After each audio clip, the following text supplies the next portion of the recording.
Well, good morning, YouTube. All right, so it is Monday morning now, and yeah, the sun's up. When you guys saw the close of the last video, the plan was to leave here around 6 or so, and that didn't happen.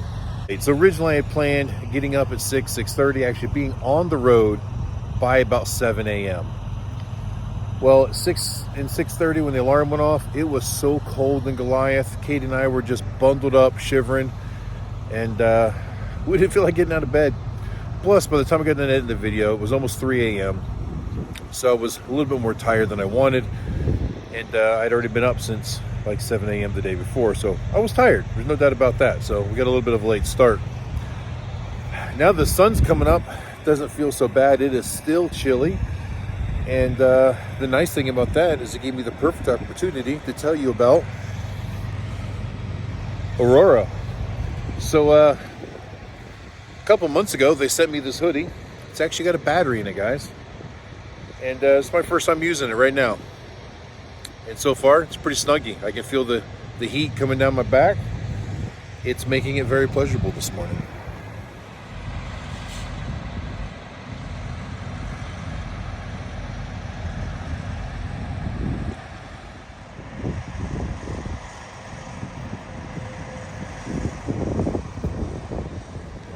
So yeah, what better way to warm up in the morning? A nice big cup of coffee and a heated jacket. And guys, it's actually pretty comfortable. It's like a twill on the outside, and the inside's almost like a Chanel. I'm probably not saying that right, but it's comfy either way. You know, gray wouldn't have been my first color of choice, but you know what? Sometimes maybe it's good for me to stray away from the typical black that I always do. But really glad I had this morning. All right, I think Jessa is done doing her thing. You ready to go back inside, Jess? Come on, baby, let's go. Let's go.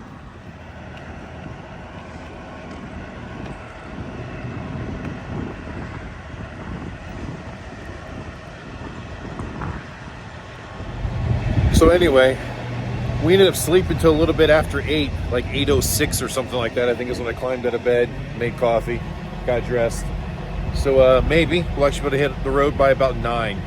Like I said, puts us about 2 hours behind my normal schedule. I kind of wanted to be in Daytona at the Speedway by noon, but we don't have to be there by noon. I would have just liked to have been there by noon.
All right, guys, so we stopped here at exit 39 in Adel, Georgia to top off with fuel. You know, I had a little more than half a tank, so I didn't need fuel, but this is the cheapest fuel that we found on the route. So I always like to top off when we've got the cheaper stuff, because once we get into Florida, I think the price is going to be considerably higher. So this tank should get us all the way to Daytona, then to Panama City, and we shouldn't need to get fuel again until we get into Alabama. And usually, Alabama's a little bit cheaper as well.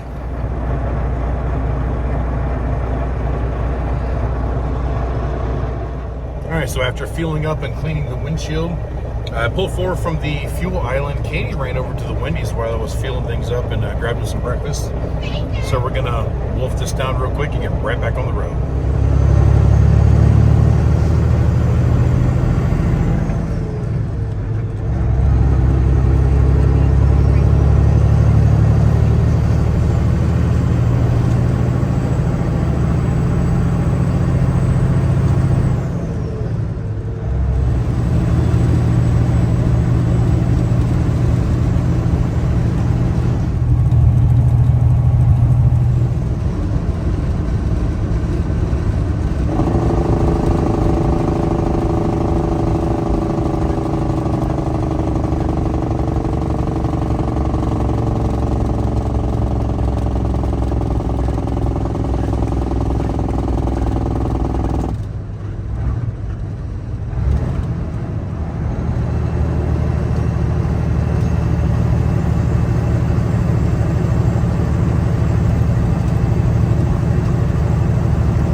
All right, guys, 1:30 in the afternoon, and we are here. Would have liked to have been here earlier. Been easier to get Goliath in position with the hot leathers tent there, but luckily, I kind of got lucky in the first try. I think I came in, hit it close, got a cattywampus, and when I backed it in, I straightened it out, and I think I'm just about where I need to be.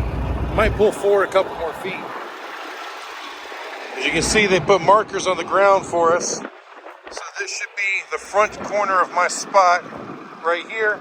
So I should line the bumper Goliath up with it. And I kind of see that white line over there. That's about it right for me. So yeah, I can bring them forward a few more feet, I think.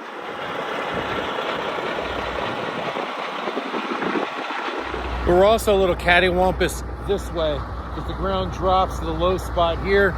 So I think I'm going to drive this side up onto some blocks just to level it out so we're not rolling out of the bed in the middle of the night.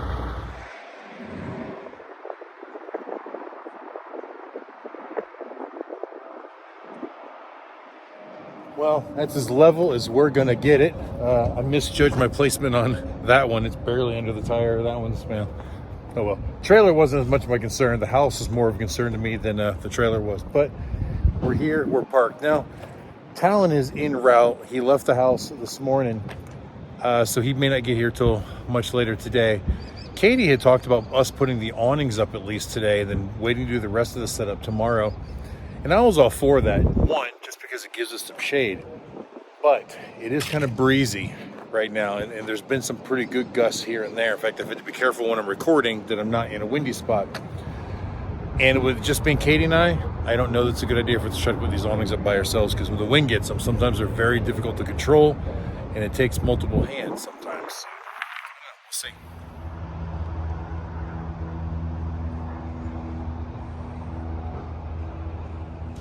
But I guess I can at least unload our transportation, so we've got a ride whenever we are ready to go somewhere. Now tell me this isn't weird.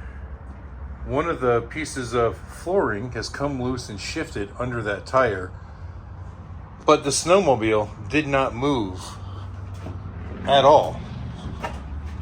All the straps are still tight. It's exactly where it was when we left. No movement at all in it. So how does that one tile move like that? Was also having a little bit of trouble with Goliath on the way here. Nothing major, all cruise control related. And it started last night. It did it twice where I had the cruise control set and I went to go change lanes. So I turned on the turn signal. I make my lane change, turn the turn signal back off. And then all of a sudden the cruise control would disengage. I'd give it some throttle, get it back up to the speed, reset it, and it would set fine. Did that twice coming through Atlanta last night. Today, it did it probably 15 or 20 times. It just, it always resets, but now it's doing it even if I'm in a straight line.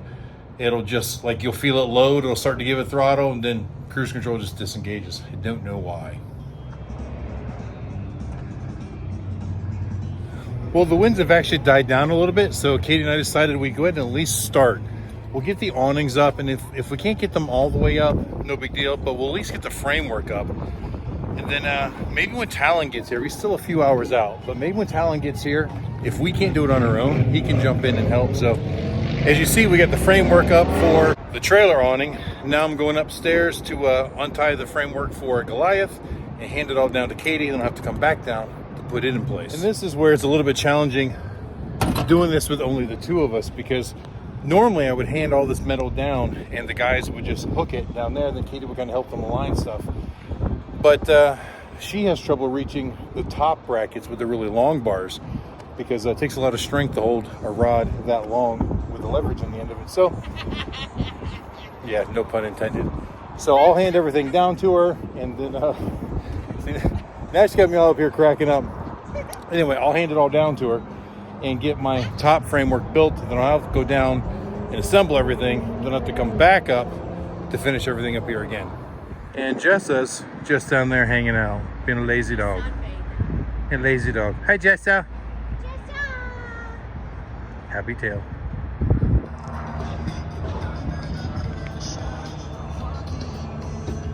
All right, all of the framework is up. Now it's just a matter of, do we dare try to throw the actual awning? It's not real breezy at the moment. I mean, it's breezy, but it's not windy. So I think we're gonna try it. We'll start with the small one. We'll do the trailer first. Trailer's easier to do. And then if we succeed at that, then maybe we'll try doing Goliath as well.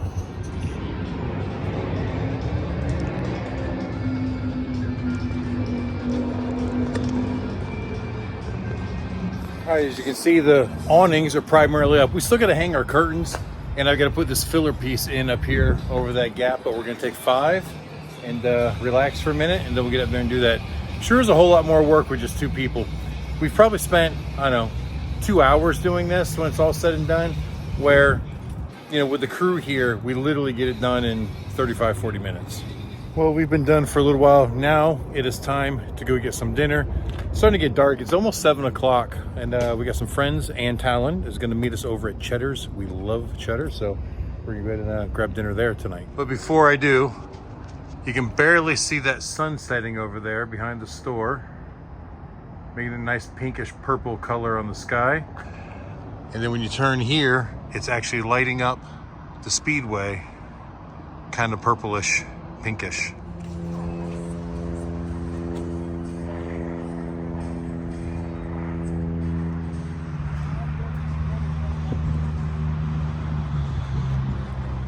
Well, dinner at Cheddar's was fantastic, as expected. And now we're gonna run over to Wawa. We grab some coffee, and Katie needs to put some gas on her street legal snowmobile. And then probably gonna head back home.